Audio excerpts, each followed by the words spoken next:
what keeps bringing you back? No other game scratches the itch like this game does. You'll play other space games and you're like, well, I could just play Star Citizen. Despite the flaws, despite the times when it's not running well, I'm like, all right, I just won't play. Well, welcome everybody to the Flip and Burn podcast. We're not calling it the X-Soul podcast. That's right. We got an actual name for this thing now. It is an amazing achievement. The org came together and we had this amazing discussion. Actually, I just picked it, but you know, we're just going to breeze past the details. Today I have an exceptional group of people. We've got 3 guests, not 2, not 1, but 3 guests. We have Colonel O'Neill, Jumps, and Maverick. Say hi, guys. What's up, fans? Let's go. Hey, what's going on? So Jumps and Maverick, you guys have been here for a bit. You've been around the block. You've done the X-Soul, or rather the Flip and Burn podcast before. But O'Neill, this would be your first appearance on the show for episode 3.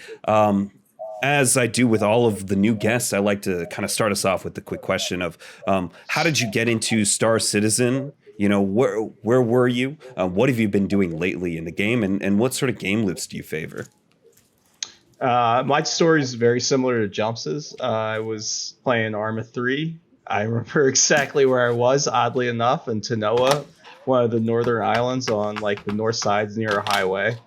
And we were playing that, and it was brought up, and I was like, "Oh, this game sounds cool. I would definitely try that game out." And I bought my first Space Penguin. Got super addicted for a couple months. Bought some more ships, and now it's like every couple months I play it a ton, and then I take a break, and then I always get sucked back into it. It always sucks me back in. I really like to go to Pyro and do just like simple cargo hauling, and then intermittent with a little bit of like asteroid raiding, like those asteroid missions and some other ground missions. I'm terrible at fighter pilot, like combat now, in space combat. I used to be better at it. I just haven't done it. I'm bad. I cannot survive PvP situations, so I always try to let someone else fly. I don't know if you guys noticed that. I don't like to fly. Well, yeah, that's a flight model changes. You know, as you're jumping in for a few months, like that skill, it changes for sure. Yeah. And not only that, but I think it's something that's not even a very uncommon mentality in Star Citizen. Like people do like to have someone else fly. Like there's a lot of people that want to play the space game, but they don't necessarily want to be the pilot. Maybe they want to be the captain, right? Or maybe they want to be the engineer, right? There's a lot of different fantasies, right? So, you know, I think that there's a lot of people out there. I kind of wish there was a better route for those kinds of people too, like without having friends. Well, yeah, I love that idea because like the whole sea has a captain chair. And I look at that thing and I go, who would ever sit there? Yeah. It was like, why would I want a captain? Mm-hmm. But, you know, you start giving me some perks that have, you know, a captain, someone who's in that career field who can, like, you know, make my ship, you know, work 10% more optimally, you know, something like that. Or even just enough going on that you need that role, right? Like where there's like enough to manage logistically, where you kind of need a guy that's just kind of looking at the big picture, you know, like, like I think it doesn't even need to be like a, you know, oh, I skilled into being a captain as much as, you know, like, okay, there's literally, this is too crazy. Like we literally just need someone to make decisions, you know? Big picture. Big picture. Yeah. Big picture kind of guy. Everyone needs one. And maybe there's too many in Star Citizen right now because everyone's, you know, the proud owner of a Kraken or a Banu merchantman, blaming myself here, or a Javelin, right? You know, we're like, I'm going to be that guy. And I don't know if there's enough people out there who are like O'Neill, who are like, you know what, maybe I want to be a part of that crew. You know, I want to raid that asteroid base, but, you know, maybe I'm not, you know, the guy making all those hard decisions right up front. Yeah, I know I'm not the best pilot, and I just, as of right now, I don't like having everyone's lives in my hands, especially with all their cool new armor and stuff they found and are proud of. To lose it to me not knowing how to fly would not sit well with me. I would not feel good about myself. Well, Well, Yeah, now but that we I can't really lose feel- it, you're gonna fly. Yeah, you'll be our main pilot now. well, yeah, also, That's true. Yeah, that's true. I have been- you need to get better at it. I have been also deep fantasy to, be like, one of those very scary drill sergeants, right? Like Full Metal Jacket style, just like yelling at you. What are you doing, pissant? You've got to rotate. You've got to orbit. Yeah. Boost, boost, boost. Come on. We've run over this 1,000 times. When I look at you, all I see is a worthless pile of shit. But shit can become diamonds, I tell you. Like that. I that's where I want to be. I can see it. I can see, O'Neill. He's got all the qualifications to be a diamond. Right. Yeah, I used to be good at it. I used to, back in the day, like 4 years ago, my Gladius, I would go out of my way to PvP against people. Like, and I would win sometimes. And like, I was like, oh, I felt good about myself. But like now it's like, oh, this person just absolutely destroyed me. Like, oh, I didn't stand a chance. Yeah, It's that sounds smart like- too. It's captain's I might as material well right give up there. now. If you've got the experience in the game, like I don't want a captain who's, only been around for a few months. No, I want that guy who's salty, grizzled beard. I can't fly anymore, but goddamn, do I like to play. I lost my legs. No, I Can't use vividly the remember pedals. like doing like player bounties with you back in the day, like all the Yeah. time. We would actively hunt people down and win. Oh yeah. Dude, I remember us going out with like the Retaliator back when torpedoes never missed and they had no minimum range, and we would just like smoke mofos. Yeah, but Yeah, that is one of my. I love. That's a ship I need to either buy in game or buy it because I like that ship. It's the right size because I like those ships that are not a one man ship, but like 2-3 men, like 2, 3, 4 people can easily control Crew it. crew those ships. I like those size ships. I like the Yeah, design of something it. like I like a- as A Connie, like a Connie Phoenix. yes. well, Yes. Connie's kind of right where you want to be right now. Uh-huh. Yeah. With the current meta. Yeah, if you're looking for 3 people, it's really solid. It gets really competitive if you can get the snub fighter out. Also, Corsair's no slouch. You could throw a Fury in the back of that bad boy too. I mean, you could get something going there. I mean, it's If the TAC's supposed to be coming, right? yeah, the TAC is coming. That's true too. The Star Lancer TAC. It has it's like a mini Carrack. That's what leaks for 4.1.1. Looks like we're going to be getting the TAC, which I'm excited about. I did trade my TAC away, I will admit, but I am excited about that ship, and I might buy back that one just because once you get to a stage like me, rich old concierge member like myself, you can sort of swap in and out as you please. So Yeah. I think I think it's. I like that size. I think that is kind of the best Star Citizen gameplay, personally. Is sort of that 3 to 4 size crew. You get a couple friends together, right? You hop in the ship and you have a good time, right? So I hope that gets a lot more love because I feel like you get a lot of people who are very interested into the game with that as a starting point, like a jumping off point, right? Like you're interested in org gameplay, right? You can do something simple like man a turret, right? And you can be important to the overall crew, or you can learn how to do engineering, right? I think just a small set like that is like a really great early game experience for Star Citizen. And how will you ever learn how to use one of those big ships if you can't, as a small group, control one of those like medium-sized ships? It's like you have to learn that first in order to be able to fully man a Polaris or a Kraken eventually. Or Man, it goes like you start getting to actual like naval tactics of like chain of command and radio control. Because when you're all in Discord and you've got 3 engineers trying to fix the Polaris and you've got 6 gunners, like how do you all talk and how do you all coordinate? Yeah. And you can't all be talking over each other. Yeah, that's like something Eve people have like really gotten good at, right? It's like it's something we're getting towards with Star Citizen, where there's gonna be like a reckoning where people are like, oh, so we actually have to train as an org, huh? Like we actually have to like get together and do this, huh? Didn't they say they were bringing VoIP back with updates? Or I remember reading something about VoIP in 4.1, along with they're bringing the Paladin in as well. So that heavy fighter. 4.1? As a gunship. Or 4.1.1, this new Fleet Week patch. Yeah, well, with 4.1, though, I've never had issues with VoIP. Like, literally, it works 100% of the time for me. At least so far with my experience with the game. So I think they are sort of on the back end making strides. And potentially putting in that stuff that we saw at SitCon, right? Like the kind of expanded VoIP and VoIP. So yeah, they need, organization. Communication. That's definitely something they could take a lesson from Arma. Like their in-game VoIP or whatever was fantastic. Mm-hmm. Yeah. All the. That's something I almost wish they could get the Overwatch guys to like take a look at that, because that has like some creamy. Vocals. Like I mean, there's.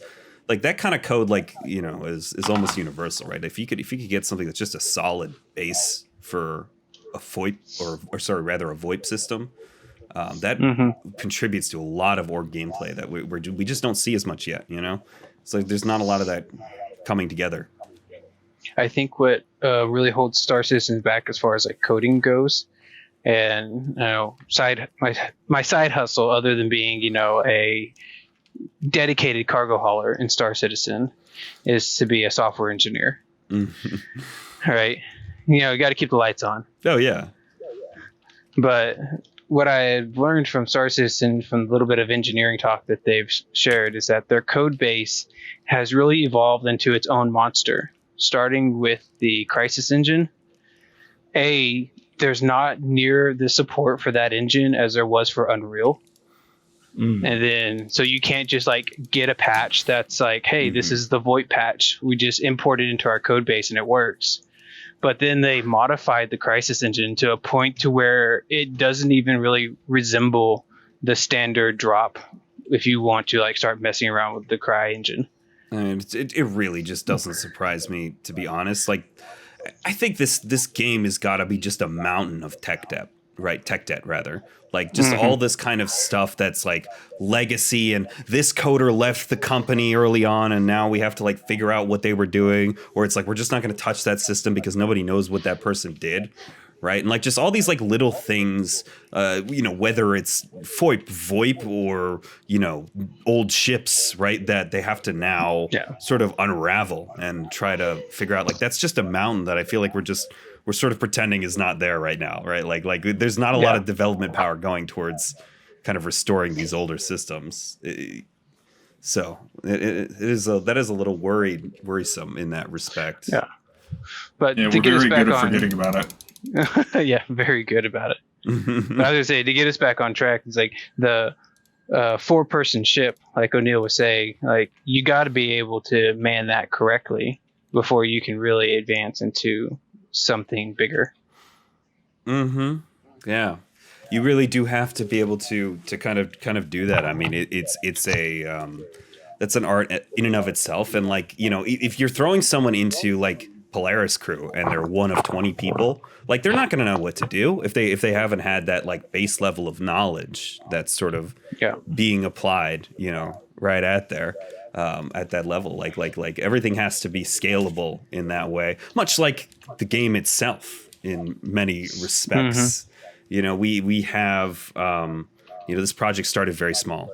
We started with just a couple devs in a room, and now we're talking about a company that has ballooned out to nearly 800 developers and makes massive profits over this existence, its career, bringing in all this money from backers and investors outside of the company. Like it's evolved into a completely different state. And I think that really touches on sort of where we want to go with this conversation today, which is where we hit and where we are now. And that is Star Citizen's just hit a new financial milestone. They hit over $800 million. So big. That's a lot of money to put into a video game. A lot of space bucks. That's a lot of space bucks. That's a lot of people opening their wallets to pay for either JPEGs or half functional ships. Like, I mean, it's kind of unbelievable. Right. Hey, I like my space NFTs. Yeah, nice space JPEGs. They make great backgrounds. The pledge store is the core of the game, and I think we've that has never failed us. The pledge store code aside for everything else, the pledge store code is solid as a rock. It's always up. You better believe it. Oh yeah, even when it's getting like mobbed by people trying to buy javelins on javelins on javelins, right? Like it stands strong, it stands firm. What do we got for a javelin now? A smooth like $13,000. Oh my god! Yeah. Or is it like 1,300, something like that? It's in the thousands. It's 1,300, and then of course it's they do the FOMO limit, like to how many ships there are. Not that like there's so many javelins out there, it doesn't matter anymore, right? Like it's not actually limiting how many you're going to see in the verse. It's all a marketing tactic, because the day the javelin comes out, you're not going to be able to log into the game. Like there's going to be so many people who are flying their new big space boat, whether or not they can solo it or not. Like I don't like the new event is a perfect example of that. When I've probably tried to do it 2-3 times now, and every time I go there, it's guaranteed Polaris. Right? There's a capital ship there, and so it's like if we're just saying we're limiting capital ships at this point, they've been around for so long, enough people have them. They're always going to be there. Yeah. Yeah, that brings up the question, though. Are they going to like bring engineering in before they toss any more? And are they going to make engineering to the point where it's almost impossible to solo a capital ship? I sure hope that you cannot, in any respect, solo a javelin. Like I have no, I've got no sympathy for someone who owns a javelin and wants to run it themselves. Like that is your problem. That you should not be able to do that. Yeah, and you should have made an informed decision, right? Like about what you were actually getting into, because at the end of the day, like you really shouldn't have thought that in any world the biggest ship in the game was going to be one you could run solo in a game that is a massively multiplayer online game that focuses on multi-crew, right? Like it's been a core component, this whole time. But there's tons of people that bought these big ships with the promise of NPC crews, and that is something we need to.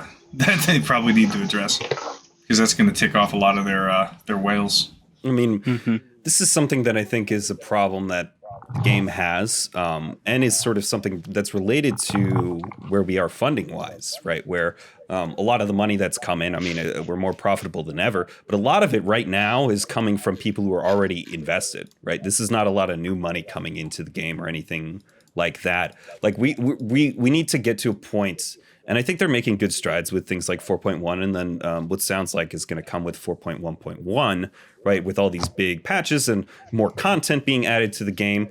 Like they need to come up with ways to attract people who are like, an O'Neill or like an Aton, who's like, I don't really want to fly the ship. Like I want to just be a part of that picture, right? Like who are real MMO players, right? Part of the machine, right? Because we have a overbearing number of people who are have the vision of being Admiral Akbar or, anyone like that, right? Or Han Solo, right? Like the coolest space ace in the galaxy. There can only be one coolest space ace in the galaxy, and it's not going to be most of the people owning javelins. Let's be real,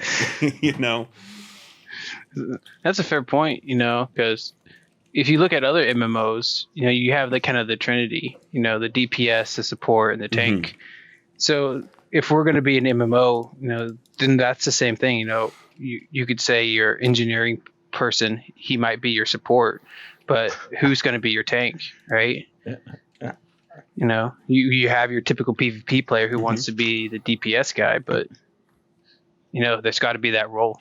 Well, there's got to be a way to fulfill that. I mean, I hate to bring Overwatch up again, but there's a reason why they went to 5v5 versus 6v6, which is that overwhelmingly people wanted to play that DPS role. Like there were so many few people who wanted to play support or tank, because they all wanted to play that DPS role, which I think is a problem that Star Citizen's going to have to tackle with in its own way, which is their pricing model to this point has attracted a lot of, the Star Citizen version of DPS, which is this, captain pilot kind of player, right?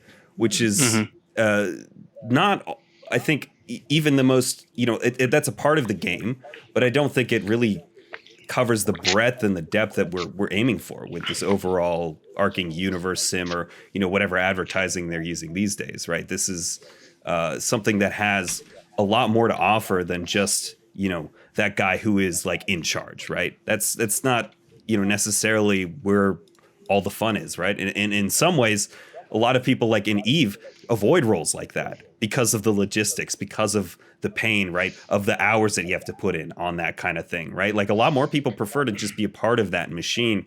So how do we either switch the player mentality, or how do we attract people who are already kind of a part of that, right? Who already understand the kind of how an MMO works in that respect, right? Because not everyone can be the special one, right? Or the chosen one, as it were.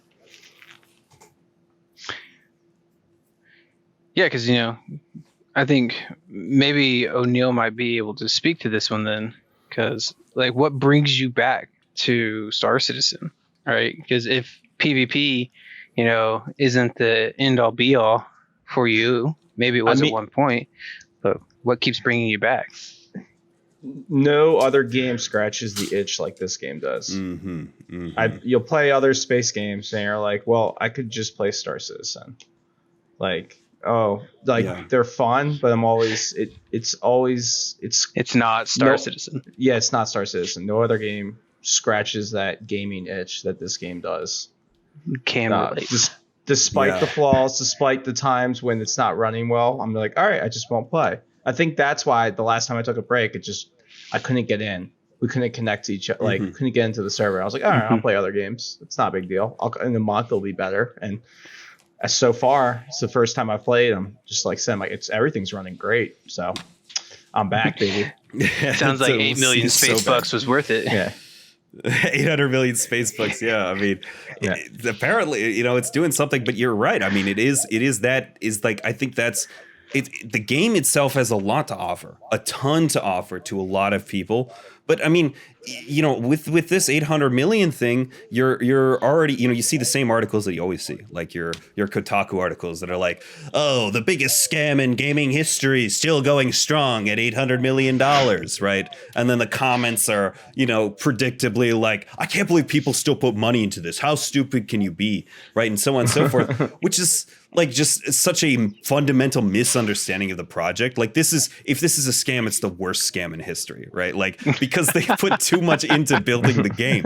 You only need to play the game for 30 minutes and have someone be like, oh yeah, you can just kind of fall out of the ship if you want right now. Like you could just sort of drop into the planet to be like, oh, I see, right? Like it doesn't take long to see how this game has, gotten to the point where it is. And I think that moment, if we could hook more people with that, you could get a lot more people who are interested in this game. And not even just like people are interested in space games, but who are video gamers at their core, right? To see something that is so new, so unique, that has never been done before in any other games, right? Like I think that's the potential of Star Citizen, right? And that's what we're hoping we can attract as time goes on.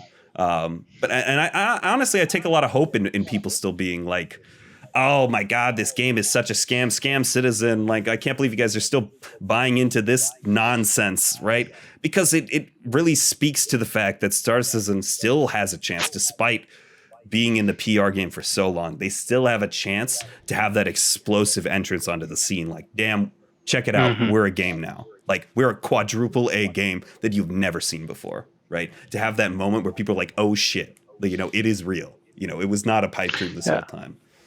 Well, I saw a thumbnail, and I've yet to watch the video, but the thumbnail was, why don't AAA games take a risk like Star Citizen?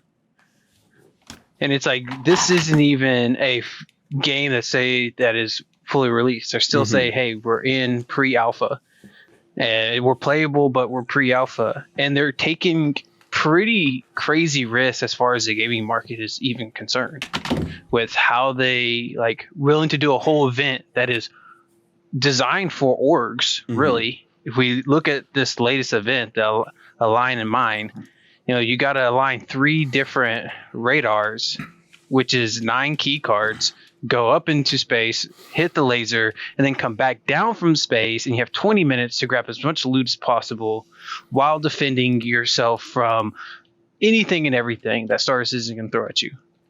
It's like that's an org level event that is apparently pretty risky for the company to do, because it could just not work. Mm-hmm. Right, and they're willing to take that risk of like, yeah, we know it's big.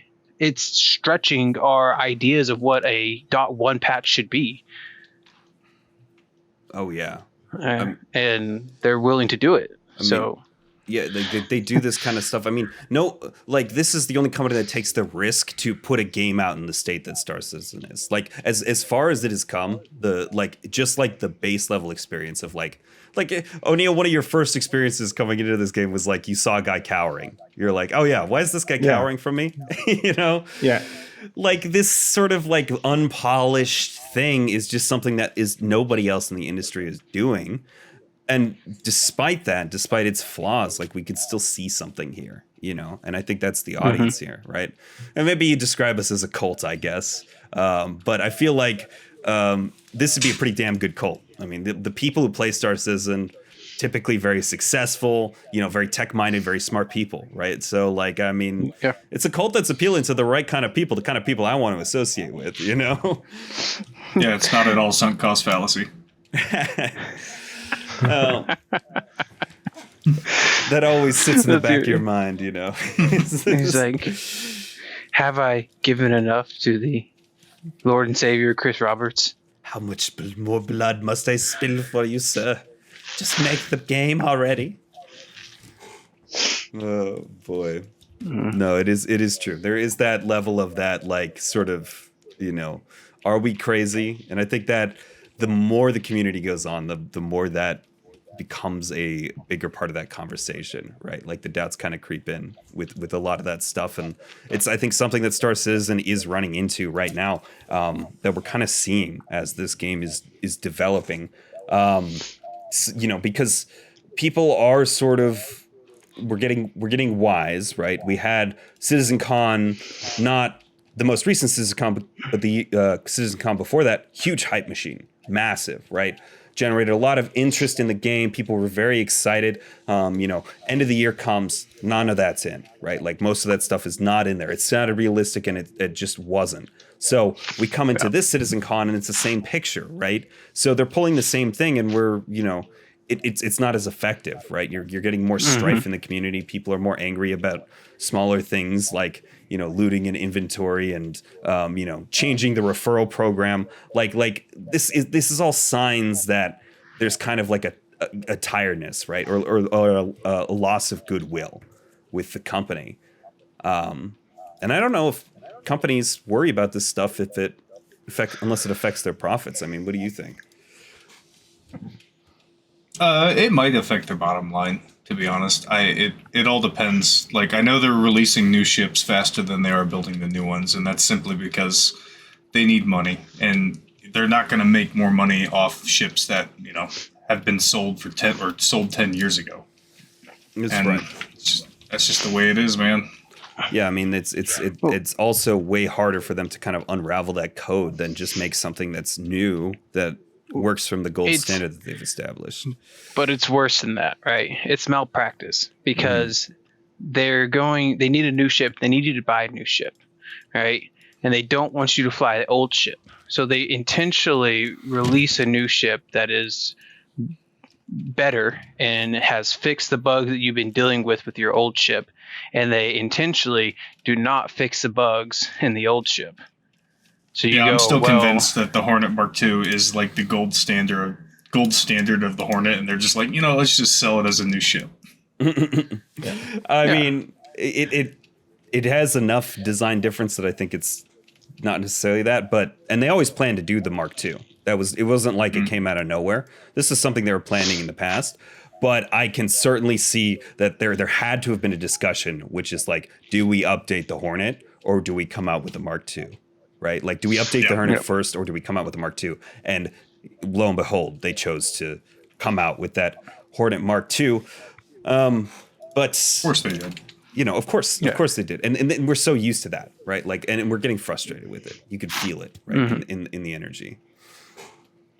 Yeah, and there's a handful of ships that, ran their race. Take like the Vanguard series, for example. heavy fighters came out, and we had a slew of series of different variants of that. And then it's like crickets on heavy fighters for a long time. Like, and then all of a sudden we get the Guardian, and it does everything that the Hoplite does, but better. Right? It's more efficient. It's more maneuverable. It can put out just as much DPS, and it's like, okay, heavy fighter done.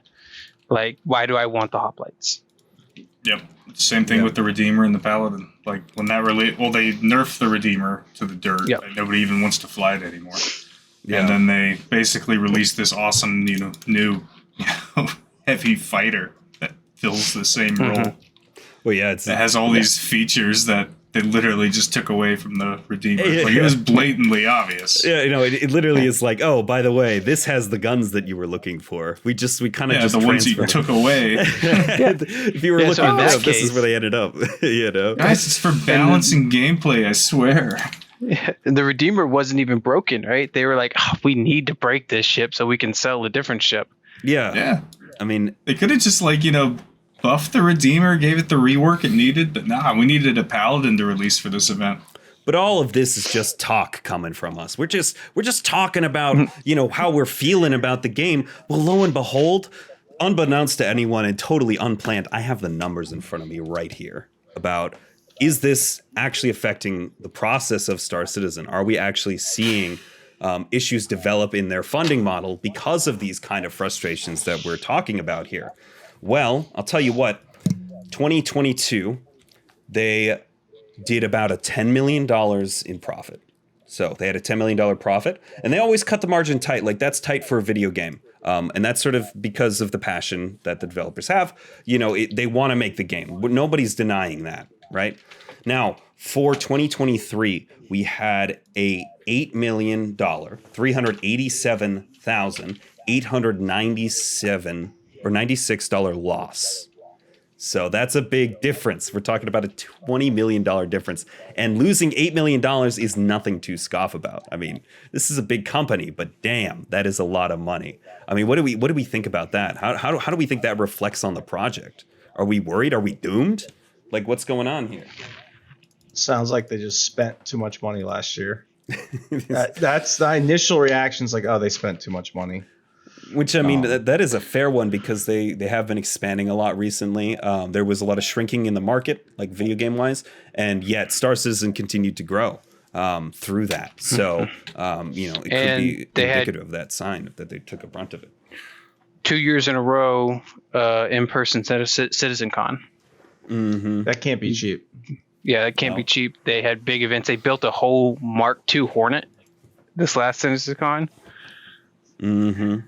Yeah, they moved into the new studio. Yeah, and it's primarily this new studio. So to kind of move on with sort of what we have number wise here. I mean, all of these are valid and a kind of a part of that picture, which is they are expanding. They're putting a lot into the studio right there. I mean, which kind of makes sense. We're expecting a big gear up for Squadron 42, right? Like we're expecting a big boom for the game because no crowdfunding numbers that they're going to make are ever going to compare to an actual game release. Like they're going to make so much more money than they've ever seen profit wise when Squadron 42 comes out, even if the game isn't like a massive success. Like that still is like an entirely different league of profits that we're looking at here. Yeah.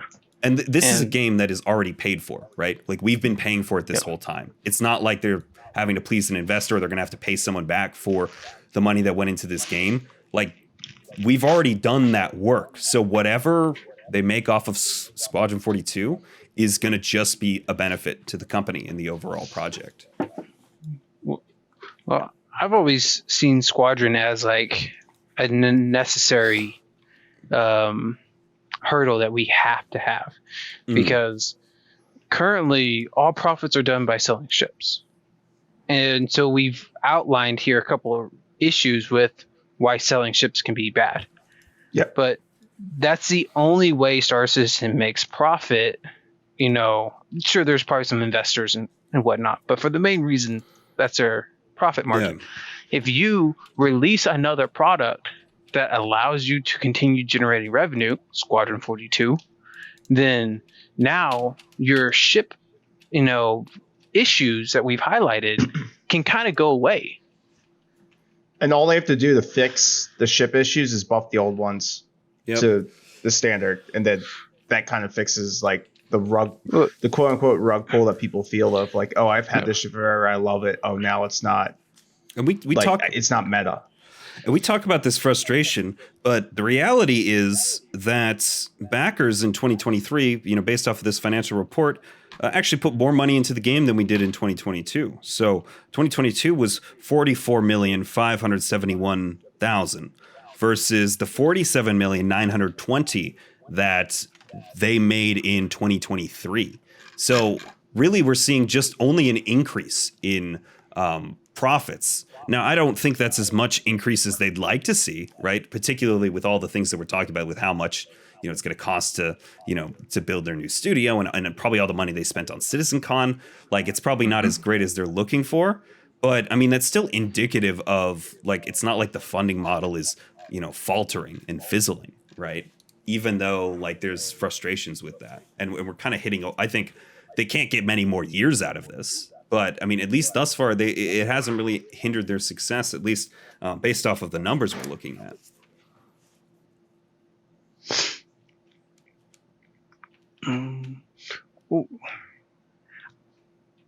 I want to say my first gut reaction to that is we're the problem. it's like it's the spaceships, they're my kryptonite, man. You throw me a picture of the ironclad up there, and my credit card's out. I mean, how many people must have bought that ironclad? That thing is sick. Like, that thing is so sick. You tell me there's a couple good variants of it, and I'm just like, dude, I love the Drake Caterpillar, and you just slapped like 3 of them together and called it a ship. It's like, that's the most Drake thing I've ever heard of. Exactly. Yeah. My brother, he doesn't really play Star Citizen, but I was like, when that video came out, I was like, hey, you want to watch some spaceship porn with me? And I pulled up the Drake Ironclad video, and that concept art is, it does work. Like, it is amazing, like he was hyped, as hyped as I was when we were looking at this thing, and he's not even like really in on the gameplay loop. Like, they do a great job with getting us to open that wallet, They're really good at selling the idea of the game of your dreams, and the hope that it's going to be the game that you want it to be when it releases. Yeah, I mean, that's probably their greatest strength. The marketing that's almost the funding never model, misses. man. And it's like, I mean, if you take a step back and look at it from like a non-backer's position, you're like, man, this is kind of scummy. But nobody. Yeah. In 2022, they didn't release that many ships. It was a slow year, to be honest. I think they had a couple of new concepts. But maybe the spirits. It was better than 2021, though. So 2022, every year has been progressively better since then. Like, they've only gained traction when it comes to that. But I mean, it is true. Like, yeah, like it was kind of a slower year. So, these numbers might have been a little closer if they had released JPEGs at the pace they had in that 2023 year, for sure. So, I mean, that is certainly something to consider here. I mean, I agree that, like, in some ways, I don't think anyone's denying that CIG's marketing has some scummy elements to it. But also, like, you cannot tell me that, like, a dude like Elliot is not passionate about this game, right? Like, some of these developers, they love what they do, right? And we're also like, we're all like fully functional adults. Like, it's not like children putting thousands of dollars into a game. It's like, this is about as the same as if I had a Warhammer addiction. You know what I mean? Like, it's the same sort of thing. Yeah. And it gives me the same sort of, interest. And also, as a thinking and fully functional adult, I also have the perspective of, like, I'm helping the progress, right? Like, if we stop giving the game money, the game doesn't come out, and this is the game of our dreams. I mean, it doesn't, it's not going to be everything that you want it to be, right? It's not the perfect image you have in your head, but I mean, you just have to play the game as it is now to know that this is going to be something special, you know, when we get there. Like it's not. But people always get a false sense of like how this game is actually like when somebody says like, oh, I've spent thousands of dollars on Star Citizen. Like they need to understand that this game's been in development since 2012, and they've probably spent $100, $200, $300 a year at most. Right. And like they don't understand how you can, you know, melt ships to keep their value and do all that stuff. Like my hangar value is probably 50% more than I paid for. Yeah, that's the like whole thing. You can build equity with your ship if you get it at the right time. That's right. Oh, you're 100% right. But there's not like there's any real value outside of Star Citizen, but like it's still. But yeah, I mean, equity with inside your own ecosystem. Yeah, sure. That's 100% all it is. And you're talking about the people who are buying these ships are the people who can not only comprehend that, but play that game, right? And are interested in playing that game, right? Have that kind of financial savviness to kind of be a part of that, right? So this isn't like, you know, grandma's getting scammed here, right? These are very, you know, typically thoughtful individuals in a lot of respects. And as you say, I mean, it's a great point. I started backing the game in about 2013, which is a long time ago. I mean, that was forever ago. So I have, like, if you actually like break it up by year, the impact financially over this, you know, stretch of the game for me has been, as you say, less than $100 a year. You know, there are hobbies like golf that are way more than that. Boating, $100. I mean, come on, round. Yeah. Jesus, yeah. I mean, you could go out on the bar and spend $100. You know, I probably spend more on bar tip tabs over the year than I do on Star Citizenships. You know. Nobody bitches about somebody spending, you know, $5,000 a year on cigarettes. That's right. Yeah. I mean, it's true. But you know, hobbies are your hobbies, right? It's where you spend your money. Yep. I think the YouTuber Pirate Software had a point on this. He's a dev. He used to work for Blizzard, and he's since became an indie developer for his own game. But he made a comment about Star Citizen that the reason why Star Citizen is a scam is what they promise and what they deliver. It's two very different products. Mm-hmm. Right? The promise that Star Citizen gives is that the game is not siloed into individual game loops, that it is one coherent universe. Right? That's what they promise, but what they deliver is actual siloed gameplay that are independent of each other. Take mining, for example, right? You can buy your ship, you can go down and mine your ore and then refine it, but you can't take that refined ore to then go build a base and build your ship. Mm-hmm. Dang, CIG must have taken that personally, and that's why we're getting freaking base building next. Well, it's right. Yeah, it's coming, but until you can actually have a completed loop inside your career field, then you're still siloed. I also don't know why Chris didn't want crafting. Like that connects everything. In retrospect, I don't know why we were like, oh yeah, Chris, that's right. Yeah, dude. You go against the grain. Like, no, dude, like that's such a as you say, it's such a critical part of this, which is there's so many disparate systems that don't actually interact with each other in any meaningful way. Right. So systems like that, base building, crafting, need to kind of bring that together so that we have something that you could even compare to Eve. Like right now, you can't even compare the games at this point, like as far as depth and breadth. No.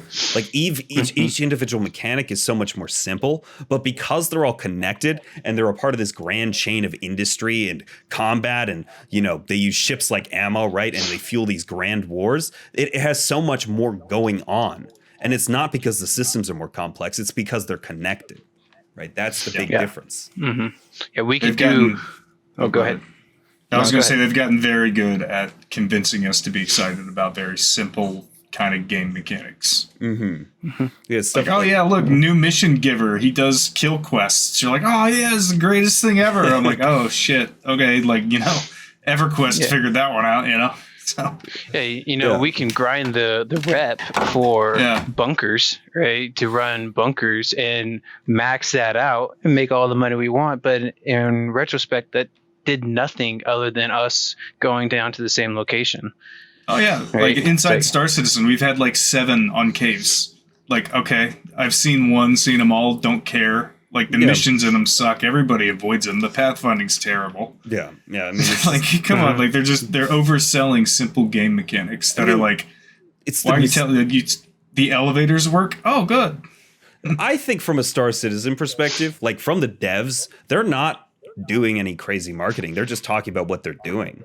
But to us, there's like a Star Citizen mystique, right? That's kind of surrounds it. For a lot of players, particularly like new players, like it's like, you know, because there are a few things that are so inventive about Star Citizen that, you know, stand outside the mold, all of a sudden that's like that veil gets applied to everything, even the normal stuff. Like I remember one time there was like a dev, he was talking about like, oh, and so we can make red armor now. It's like, oh wow, we can make red armor now that you can loot in boxes, and we're like, oh, that's gonna be so cool. But like, you think about that stuff, it is like the most basic of the basic game mechanics. Oh, it is. Yeah. And like the cult-like mentality comes in when you look at the YouTube comments. They're like, oh, I'm so excited for that red armor. It's gonna be the greatest thing ever. I'm like, dude, look at the ship backlog. Like, are you serious? Like, why do we care? Oh man, you know, that's what I don't understand. Yeah, and I think we can kind of come back to your question about like the loss that they took was people are getting tired of that veil, right? They see past the veil and they go, right, this game's great, but where's my ship? This game's great, but where's engineering?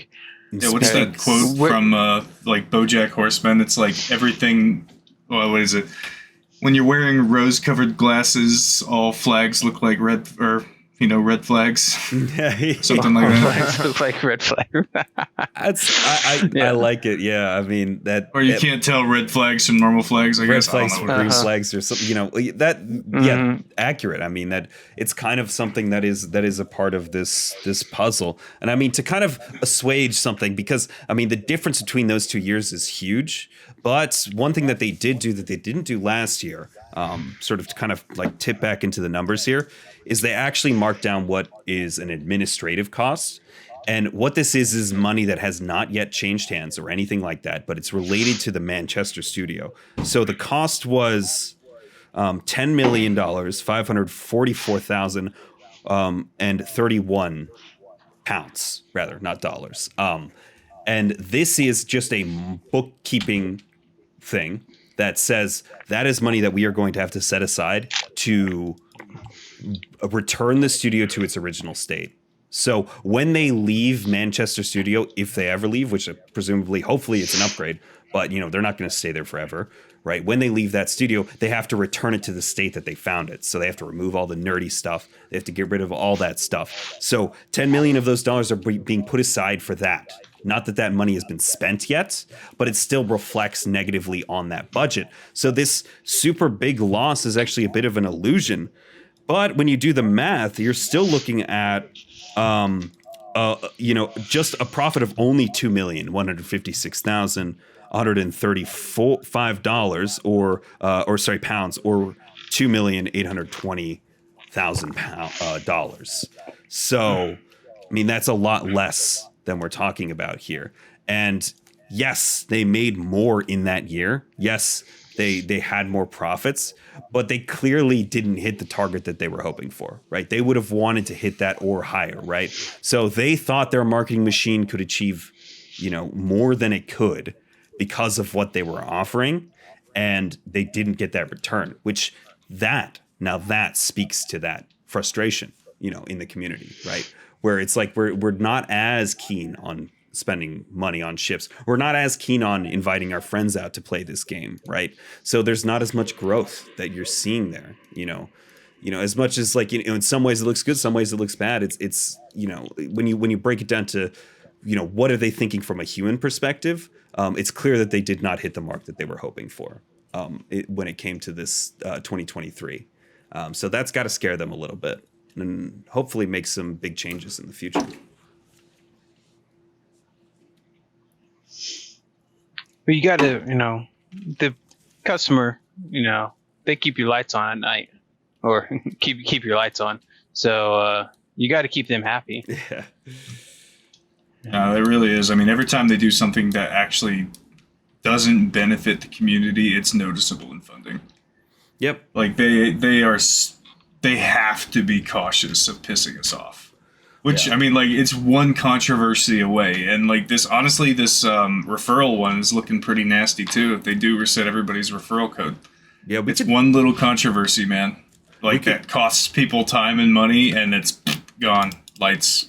So we can maybe touch, not all the way, but touch on that, right? Just so people who aren't aware right now. So they are doing away with the old referral system. They're going to put a new shiny system in its place. But of course, that leaves a lot of people sort of in flux, right? So like, let's say you have 9 referrals and you're waiting on that 10th referral, right? But you only have like so many friends that would be interested in playing Star Citizen. Like you're not going to get that 10th referral, even though you've been working at it this whole time. All of a sudden, all that progress that you made towards that 10th referral to get the Gladius is lost, right? Because you get to keep the rewards that you earned, but you don't get any rewards that you haven't hit yet. So there's a lot of people that are getting caught in the middle there.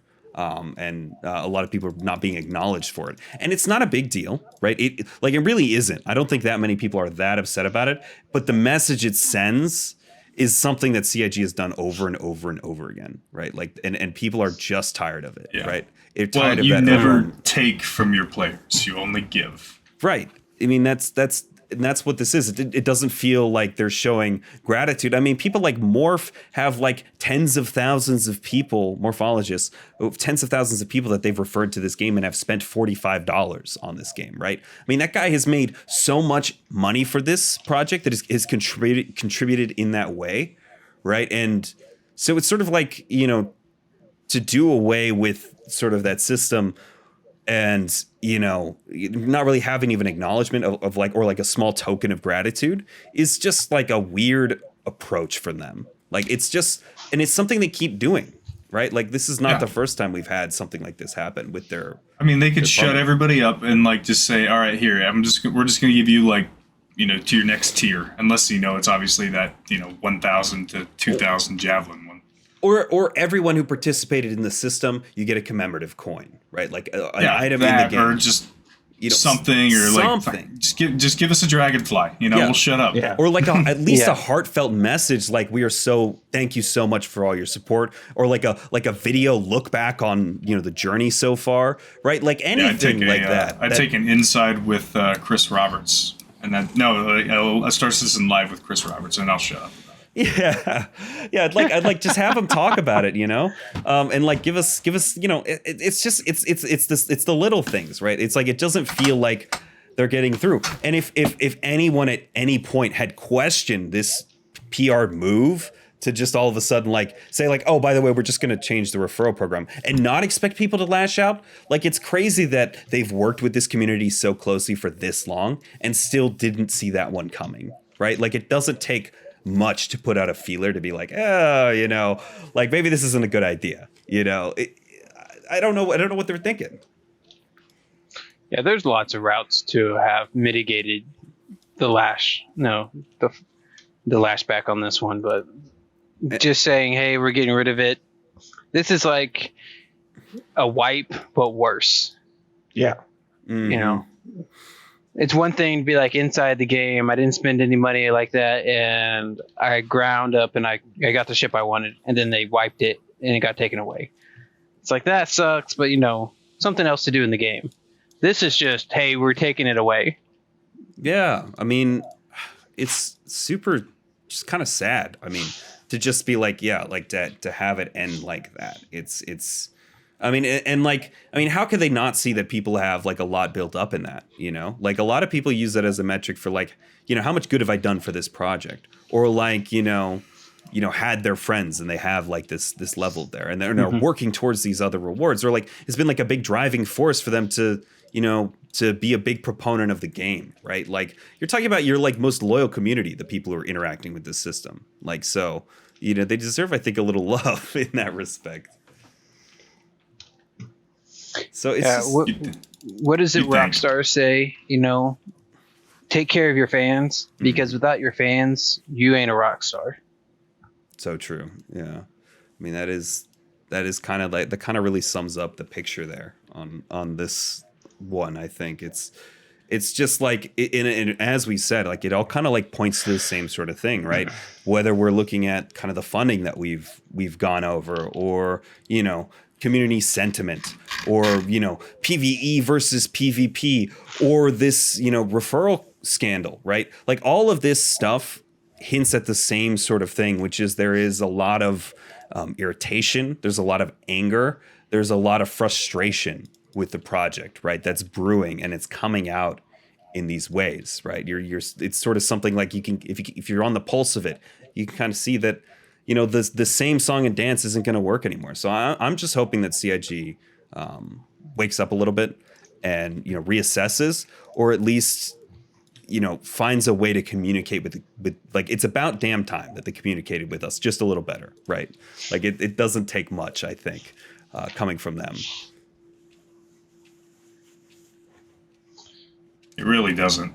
Like if they just put a little bit more effort into their outreach, if they maybe did what the subscription is supposed to be for, and give us some detailed behind the scenes and talk about the game every week instead of taking the month-long hiatuses. They should cancel subscriptions during that, I think. That's what subscriptions are for, by the way. It was for to fund the talk to the devs and Jared Huckabee's job. Yeah. Huh. That's interesting. Yeah, that's sort of where it goes, which is, even games that have subscriptions, take it like Final Fantasy, for example. Even their CEO was like, look, it's a dry spill in the content currently, unsubscribe. And when we release new content, resubscribe. It's that simple. It is. And Star Citizen is like, no, don't unsubscribe. We promise this is coming. Yeah, and honestly, subscriber store items are significantly worse than they've ever been. Or not subscriber store, but the subscriber gifts. Oh yeah, here's a piece of fucking flare or something. I don't know. The flare. And your flare. I've had just a bunch of junk lately. Like I really have. Nothing's really been that interesting. Like every once in a while I get a cool item, but most of the time it's like a skin for a ship I don't have. Awesome. It used to be armor. It used to be awesome. Yeah. But now it's just like Temu wish shit. I hate it. Temu subscribe. Yeah, I'm subscribed to Wish. Can I have Star Citizen? We have Star Citizen at home. It's that Cuddy Black plush. Can't stand it, man. Oh boy. Yeah. And I think, that's not to say that I think there's frustration with some aspects of the game, but there's a reason we're here. There's a reason we're talking about it, right? It's not that there's like a well of hate. It actually kind of comes from a place of love. It's just these things that, we want to love the game so much, and there's a lot of reasons to love the game. But sometimes they just make it so hard, right? It's like when you're in it, when you're in the process and you're waiting on the next thing, and that next thing is negative, that doesn't help, because there's just not enough to fuel that, right? You're going thing to thing, leaping thing to thing from moment to moment, right? So the community sentiment swings wildly dependent on what's going on in the community itself, because it's just like such a starved place for content, right? We're sort of sitting here waiting for the game. And sometimes maybe it's just healthy to take a step back, right? Which, people like O'Neill do, right? It's like, that's how you do it. You just kind of gotta take a break. Yeah, because sometimes your content just isn't applicable. We had, I would say, 2 pretty fun events, with, 4.0.1 and 4.0.2. They were, successful. And this Align in Mine, I'm seeing it's pretty cool. But unless you're bringing in an org and bringing in some serious firepower and dedicating some time, not just say I can come and I can do this for an hour. No, even if everything went well, it's still going to take you 3-4 hours just to do the event.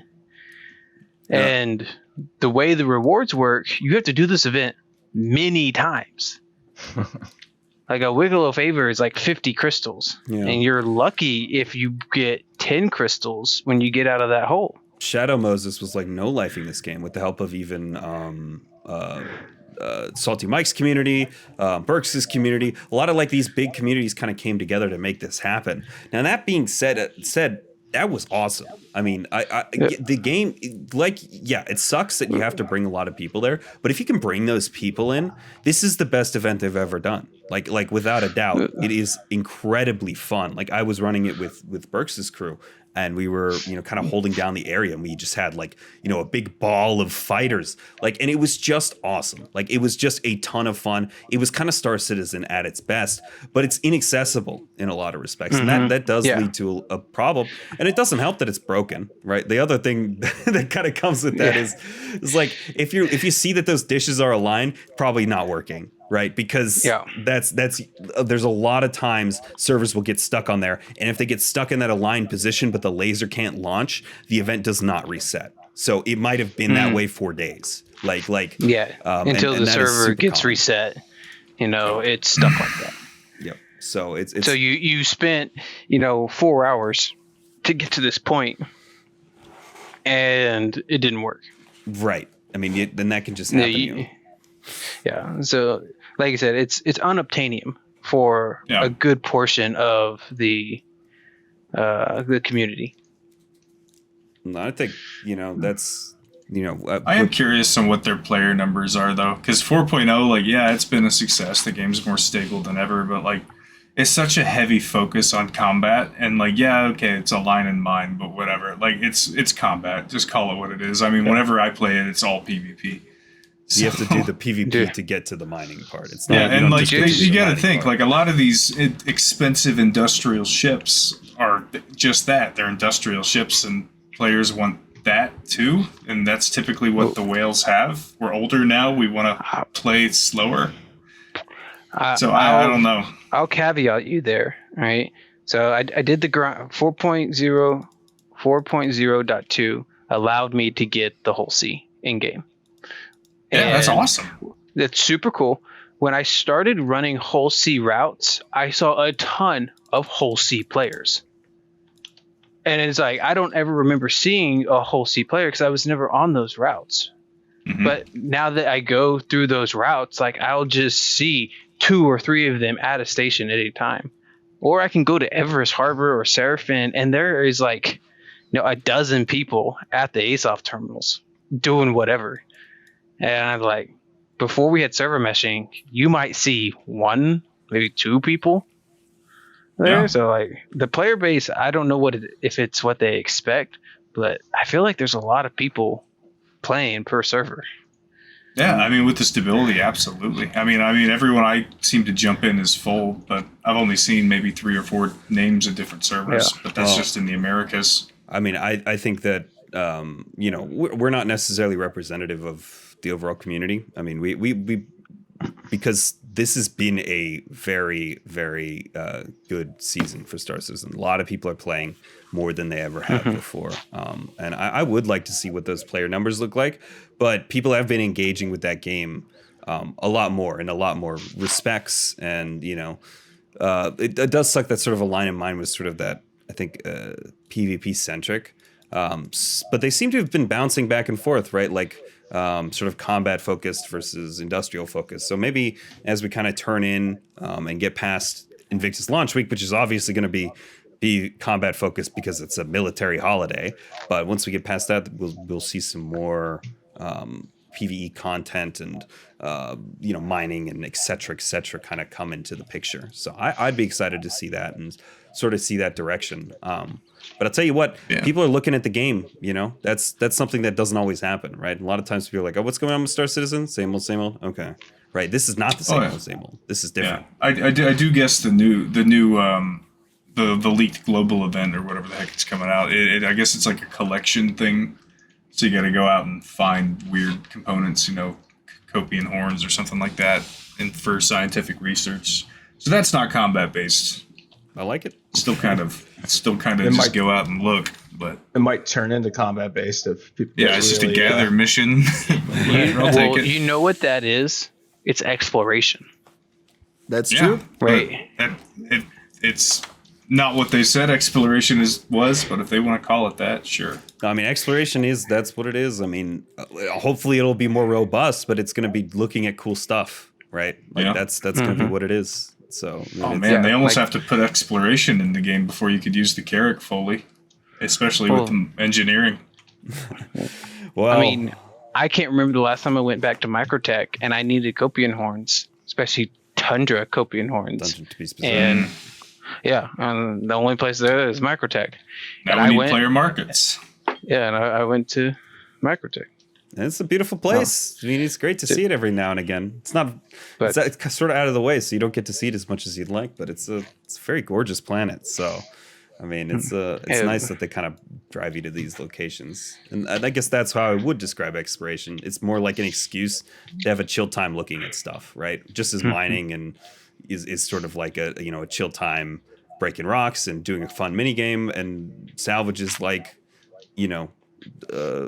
what is it? Power wash sim, That's what it is. Well, for your, player markets, I think you just have to look for third-party tools. UEXcorp.space is a great trading website, but they've also established a player market there where you can communicate with people on their site that have the goods that you want. You want that sniper rifle? Some guys got it for, 50K AUC. I love that. No, I mean, good to see the community stepping up, but I really feel like they shouldn't have to with an $800 million game. Well, we should. We should. That would be a huge patch. I'm hoping we get that one soon. Like, I know that we're putting features aside, but organization gameplay would be massive. I mean, that'd be just a huge one. Like, I think I would potentially cream my jeans on that one. Honestly, we desperately need that. Well, as you can tell, guys, we could talk about Star Citizen forever. Like it literally will not end, and that's why I love this org, because we could kind of just keep it rolling. And I hope you guys did enjoy this conversation. We covered a lot of ground here, a lot of different topics that are covered. So if you have any thoughts on the video about the finances of Star Citizen and where we are now, and is it okay that we're kind of a little behind? Are you frustrated with the game? Are you having troubles with that? Are you still finding joy in the new things? Are you a big fan of the direction they're going, or would you prefer that feature-focused thing? Cruise Lux versus Cruise Dark, as always, the discussion. And I heard there's a new dog in town, the old Cruise Pulse. So sound off below where you support, and if it's not Cruise Lux, I am going to banish you from existence. With that, I will talk to you guys later. Please like, subscribe, comment, and do all that, and we'll catch you in the next episode.